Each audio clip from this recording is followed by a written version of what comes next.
Right, you're watching KTN Prime, and joining me now in studio is Siaya Senator James Orengo. He was also co-chair of that joint committee that was deliberating on the contentious issues around elections 2017 coming up and how they would be conducted. We want to talk about some of those issues now that are arising. Of course, we saw that chaotic special sitting yesterday. There's one set for tomorrow. However, reports indicate that you are moving to court early morning to stop that sitting. What are the grounds for that?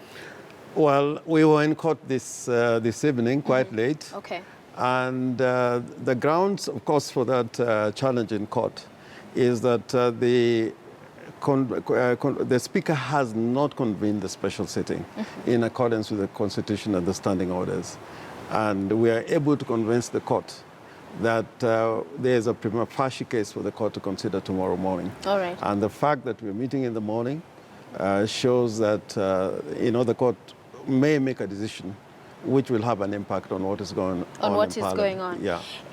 We've seen in Senate, especially in as far as the three arms of government and interference, and that process should be allowed to happen. And if, in fact, there are issues, then, especially if it's an arm of government, it should be solved within that arm of government. Yes. So are you seeing introducing the judiciary, as many times we've seen Senate argue, in especially matters that have judiciary coming into legislation, as an interference? Are you allowing them too much room? Can't this be sorted out within the House?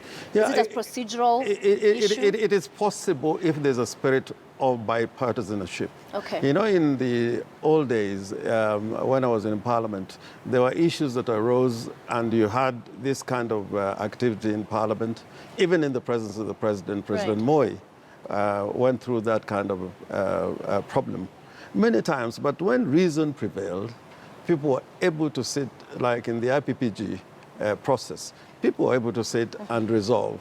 I think the problem now is that the lack of bipartisanship is making things a little bit difficult and a little bit out of hand.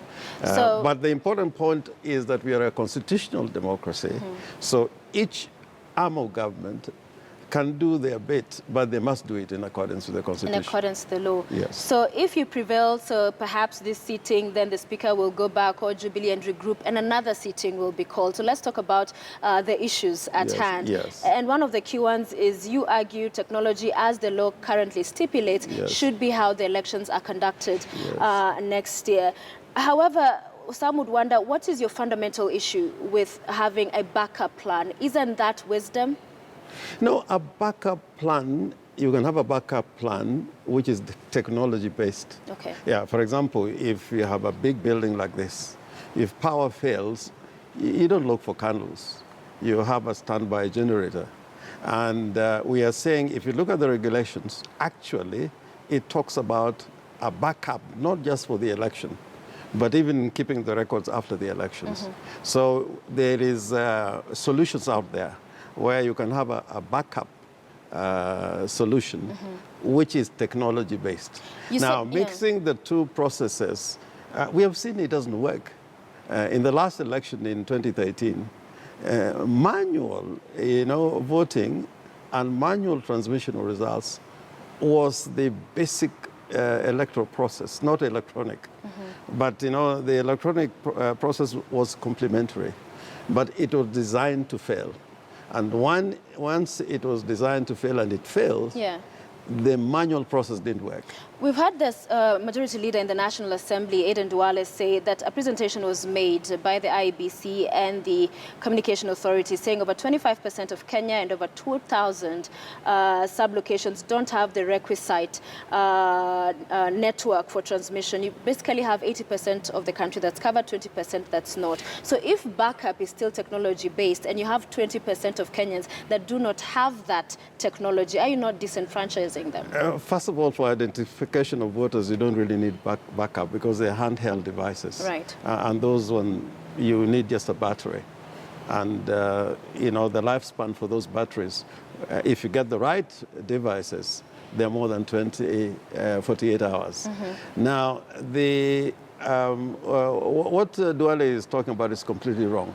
In the Justice and Legal Affairs Committee, CCK today said that actually they can provide a solution for 99% connectivity in the entire country. You can use satellite phones if that is what is required for purposes of transmission. Yeah. And CCCK are saying they can provide it. But this will be the first time such an undertaking is happening. Are you still not worried for these individuals who their fate is being put in such a dicey territory? Because then what is the proposal for the areas that are fully not covered, that this is something that will be tried out for the first time there? Yeah, what I can say about that, CCCK itself, they've said that they can offer that solution. Okay. Today, they said it before a committee of parliament. Right. And let's put it this way. Ghana was able to do it. Fully electronic-based electoral process. India is a very big country, but the way our penetration here is much, much more intense and wider than India. Nigeria was at war. You know, Boko Haram is there in northern and western parts of Nigeria. And there are areas in Nigeria where there's no connectivity. But for the purpose of election, they were able to provide those solutions. And they worked. And there are those who opine, as we bring this to a close, ballot papers in and of themselves, technology in and of itself does not rig elections. It is people. So would you see that your efforts, and we see the allegations and counter-allegations, are focusing in the wrong direction? Because at the end of the day, even technology could be manipulated. Technology can be manipulated, but if it is integrated, you know, like, for example, if you look at the various processes in elections, you know, voter identification, election transmission or electronic transmission of results, and biometric registration. If all of them are handled in isolation, then hacking or even interference is quite possible. But if it's an integrated electronic system, it is very difficult to interfere. And by the way, you know, if, for example, you wanted to go to Kisumu, you want to fly to Kisumu, if your fear was that you may crash, then you can never fly. So I think people must take that technology offers better solutions than the manual process. And finally, we had your party leader say, if there isn't what the code is calling for, then there's not going to be an election next year. How does that happen?